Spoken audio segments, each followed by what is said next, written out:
Hey everybody, this week's video is what happened to the D6K.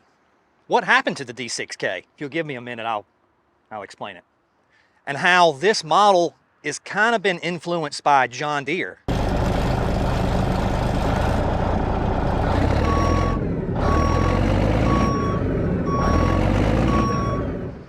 Okay, so the D6K, believe it or not, was directly influenced, or in my mind, came from John Deere. Came from John Deere. That doesn't make any sense. Man, would you go on somewhere? Anyway, the D6K came about because of John Deere came out in 2002 with the 700H. Now the 700H was in between the 650 and the 750C John Deere dozers. And that 700H in 2002 was kind of this new size, right? It was a large hydrostatic dozer, larger hydrostatic dozer. Hydrostatic meaning that the engine is not directly connected to the final drives or transmission. There is no transmission, technically. It runs two hydraulic pumps that then turn the final drive motors. So John Deere came out with that in 2002, and it was a big hit. Everybody liked that dozer because it was big enough to do strike down piles, strip topsoil, but it was also small enough to still do fine grading and technical work. So it was a big deal. Now in 2005, Cat fired back with the D6K, not the D6K2, the D6K, the first iteration. And that was from 2005 to 2012. Now that dozer ran a C6.6 straight 6 Cat engine, which was a Perkins engine actually. And that engine was tier 3. Well, in 2013, I guess, or 2012 was the last of the D6K. 2013, D6K2 came out, and they came out with that little ghost sort of 2 icon right there. And basically what the difference was, the emissions had been stepped up. There wasn't a whole lot of other differences, but so the D6K2 comes out. It still had a C6.6 in it at that point. Hugely popular. Maybe more popular than the D6N that we talked about last week, I don't know. It's just such a good size at a good price point. All of them came with this pat blade that was standard across the whole line, 6-way blade, pat blades, what they call it, which stands for pitch, angle, tilt.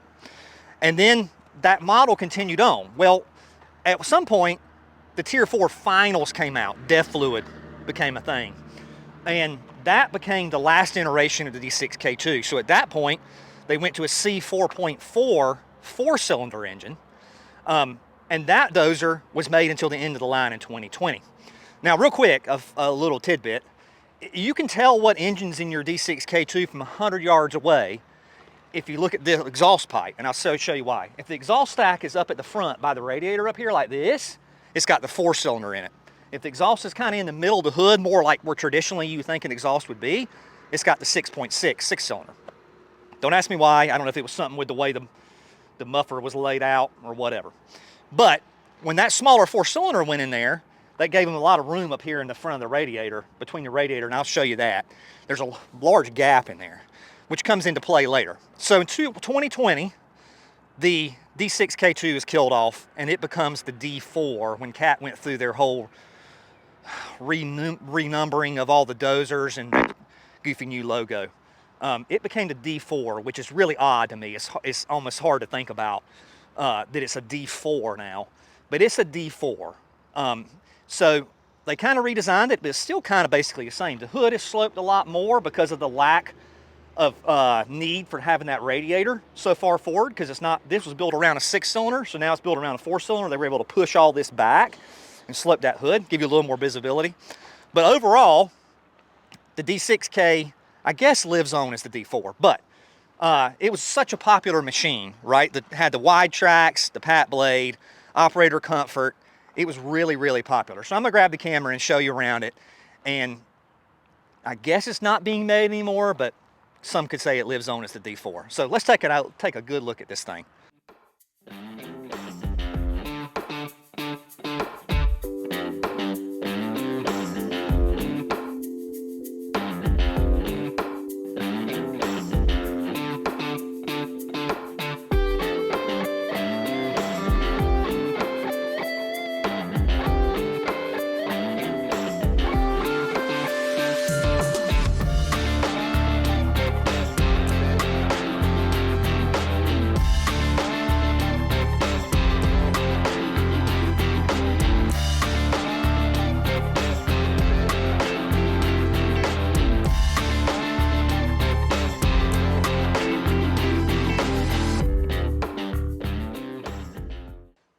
Okay, inside the cab of the D6K, one of the things that made this dozer so popular was the fact that the controls, since they're electric over hydraulic and the transmission is engaged electrically, not mechanically, the seat and the controls all move together like this as one unit.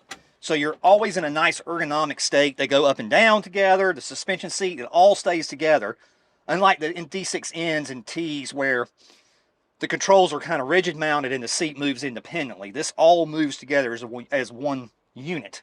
So that made it really popular for operators. And the cab's got good visibility. You can see the blade pretty good. I will say, I think the D6N, even though it's high track, has a little better blade visibility, but this one's really good. I'll get a shot from here, of course, so you can kind of get an idea. But overall, the ergonomics of it, I think, is what made it so popular.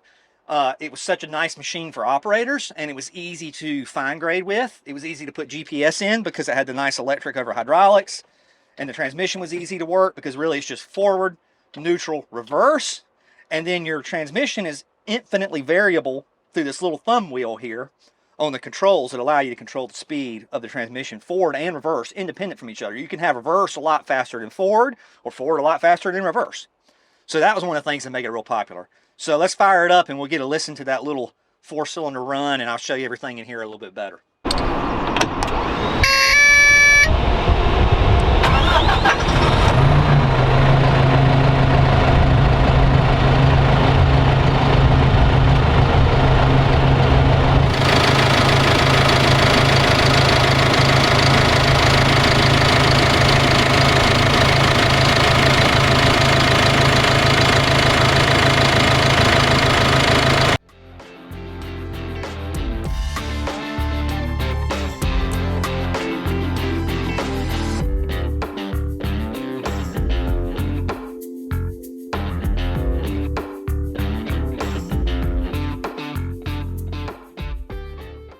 All right, there you go. There's a little bit of look at the D6K2.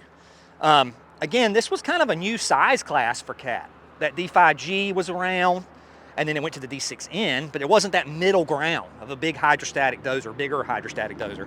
And John Deere came out with that 700H, and Cat came out to match them with this D6K2, and it's been such a popular dozer. Again, it's extinct now. The D6K, D6K2 aren't made anymore. They live on as the D4, which is still a little bit weird, but they were a really popular size, and I imagine they will continue to be a really popular size. So anyway, thanks for watching, and we'll see you next time.